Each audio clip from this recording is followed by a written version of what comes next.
Hi every one, നമ്മൾ ഇന്ന് discuss ചെയ്യാൻ പോകുന്നത് കോൺട്രാ എൻട്രീസിനെ കുറിച്ചാണ്. Double column cash book prepare ചെയ്യുമ്പോൾ അവിടെ നമ്മൾ കാണുന്നതാണെന്ത് കോൺട്രാ എൻട്രീസ്.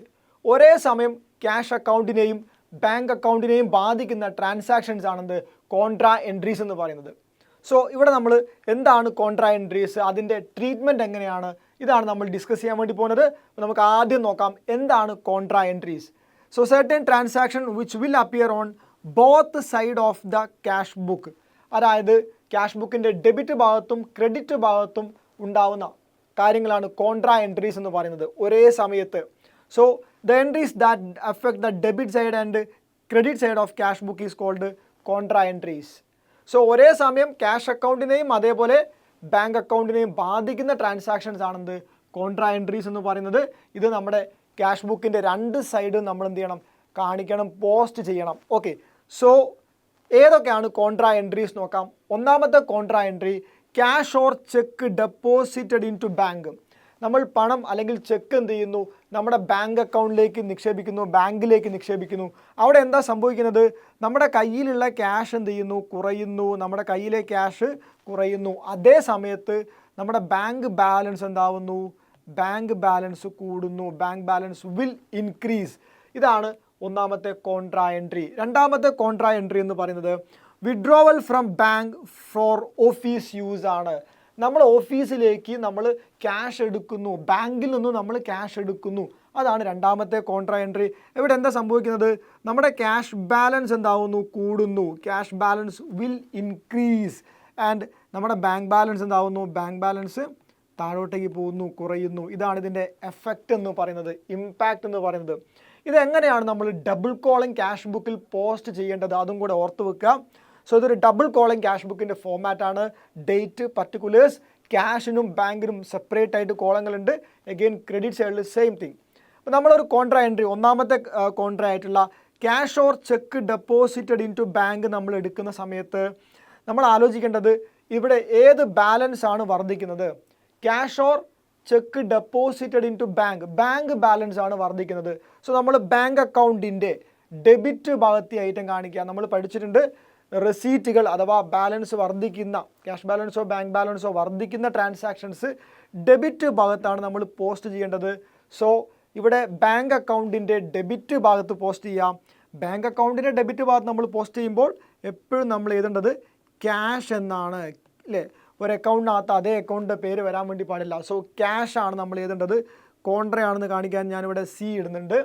സോ എമൗണ്ട് എവിടെയാണ് വരിക, എമൗണ്ട് വരേണ്ടത് ബാങ്ക് കോളത്തിലാണ്. സോ ഒന്നാമത്തെ transaction cash deposited in to bank, അല്ലെങ്കിൽ opened bank account, cheque deposited in to bank, എല്ലാ കേസിലും നമ്മൾ ഡെബിറ്റ് ഭാഗത്ത് ക്യാഷ് എന്നാണ് നിങ്ങൾ എഴുതേണ്ടത്. എമൗണ്ട് വരെ എവിടെയാണ്, ബാങ്ക് കോളത്തിലാണ്. സിമിലർലി നമ്മുടെ കയ്യിൽ ക്യാഷ് കുറഞ്ഞിട്ടുണ്ട്, കയ്യിലുള്ള ക്യാഷാണ് എവിടേക്ക് പോയത്, ബാങ്കിലേക്ക് പോയത്. കയ്യിലെ ക്യാഷ് കുറഞ്ഞപ്പോൾ നമ്മൾ എന്ത് ചെയ്യും, ക്രെഡിറ്റ് ഭാഗത്തും കാണിക്കും. ക്യാഷ് എങ്ങോട്ടേക്കാണ് പോയത്, ബാങ്കിലേക്കാണ് പോയത്. സോ നമ്മൾ ബാങ്ക് എന്ന് എഴുതും, എന്നിട്ട് എമൗണ്ട് എവിടെ എഴുതും, ക്യാഷ് കോളത്തിനകത്തും എഴുതും. ഓക്കെ, ക്യാഷ് കോളത്തിനകത്തും എഴുതും. കോൺട്രാ ആയതുകൊണ്ട് നമ്മൾ സി എന്ന് അവിടെ കാണിക്കും. സോ ഇതാണ് cash deposited in to bank, opened bank account, cheque deposited in to bank. ഇതിൻ്റെ ഒക്കെ പോസ്റ്റിംഗ് ഇങ്ങനെയാണ് വരിക, ക്യാഷ് ഡെബിറ്റ് ഭാഗത്തും ബാങ്ക് ക്രെഡിറ്റ് ഭാഗത്തും. ഓർത്ത് വെക്കാൻ നമുക്ക് സി ബി എന്ന് എഴുതാം, cash to bank, C B. Okay, so ഇനി നമ്മൾ രണ്ടാമത്തെ ട്രാൻസാക്ഷൻ നോക്കിക്കഴിഞ്ഞാൽ that is withdrawal from bank for office use. ബാങ്കിൽ നിന്ന് നമ്മൾ ക്യാഷ് എടുത്ത് എവിടേക്ക് കൊണ്ടുവന്നു, നമ്മുടെ കയ്യിലേക്ക്, അതായത് ഓഫീസിലേക്ക് കൊണ്ടുവന്നു. ഇവിടെ എന്താ സംഭവിക്കുന്നത്, നമ്മുടെ ക്യാഷ് ബാലൻസ് വർദ്ധിക്കും. ക്യാഷ് ബാലൻസ് വർദ്ധിക്കുന്ന ട്രാൻസാക്ഷൻ നമ്മൾ എവിടെയാണ് റെക്കോർഡ് ചെയ്യേണ്ടത്, ഡെബിറ്റ് ഭാഗത്താണ് റെക്കോർഡ് ചെയ്യേണ്ടത്. ക്യാഷ് ബാലൻസ് കൂടുന്നു, ഡെബിറ്റ് ഭാഗത്ത്, ക്യാഷ് അക്കൗണ്ടിൻ്റെ ഡെബിറ്റ് ഭാഗത്ത് എഴുതുക. നമ്മൾ എഴുതേണ്ടത് എന്താണ്, ബാങ്ക് എന്നാണ് എഴുതേണ്ടത്. ദാറ്റ് മീൻസ് ക്യാഷ് എവിടെ നിന്നാണ് വരുന്നത്, ബാങ്കിൽ നിന്നാണ് വരുന്നത്, അല്ലേ. സോ നമ്മൾ ബാങ്ക് എന്ന് പറഞ്ഞ് നമ്മൾ എഴുതുന്നു. കോൺട്രാ ആണെന്ന് കാണിക്കാൻ സി ഇട്ടു. എമൗണ്ട് എവിടെ കാണിക്കുക, എമൗണ്ട് ക്യാഷ് കോളത്തിൽ കാണിക്കുക. അതിൽ യാതൊരു ഡൗട്ടും ഉണ്ടാവരുത്. നമ്മൾ പർട്ടിക്കുലേഴ്സ് കോളത്തിൽ ബാങ്ക് എന്ന് എഴുതിയാൽ ഉറപ്പായിട്ടും എമൗണ്ട് എഴുതേണ്ടത് ക്യാഷ് കോളത്തിലാണ്. ഒരു ലെഡ്ജറിനകത്ത് ആ ലെഡ്ജറിൻ്റെ തന്നെ പേര് വരില്ല. അതുകൊണ്ട് ബാങ്ക് എന്ന് എഴുതിയാൽ എമൗണ്ട് നമ്മളെപ്പോഴും ക്യാഷ് കോളത്തിൽ പോസ്റ്റ് ചെയ്യാം. ഇനി ഇത് എന്തുകൂടെ സംഭവിച്ചിട്ടുണ്ട്, നമ്മളെ ബാങ്ക് ബാലൻസ് കുറഞ്ഞിട്ടുണ്ട്. എന്താ സംഭവിച്ചത്, ക്യാഷ് വിഡ്രോ ചെയ്യപ്പെട്ടു, ക്യാഷ് അവിടെ നിന്ന് എടുക്കപ്പെട്ടു. സോ നമ്മളിവിടെ ക്രെഡിറ്റ് ഭാഗത്ത് ക്രെഡിറ്റ് ഭാഗത്ത് നമ്മൾ എന്ത് ചെയ്യും, ക്യാഷ് എന്ന് പറഞ്ഞ് റെക്കോർഡ് ചെയ്യും. എമൗണ്ട് നമ്മൾ എവിടെ ചെയ്യേണ്ടത്, ബാങ്ക് കോളത്തിലാണ് നമ്മൾ റെക്കോർഡ് ചെയ്യേണ്ടത്, ബാങ്ക് കോളത്തിൽ റെക്കോർഡ് ചെയ്യുക. സോ ഓർത്ത് വെക്കുക, BC എന്ന് ഓർത്ത് വെക്കുക. അതാണ് withdrawal from bank for office use. Office ആവശ്യത്തിന് ക്യാഷ് എടുക്കുമ്പോൾ നമ്മൾ ഇങ്ങനെയാണ് കോൺട്രയെ റെക്കോർഡ് ചെയ്യേണ്ടത്. സോ 2 കോൺട്രാ എൻട്രീസ് ആണ് നമുക്ക് വരുന്നത്.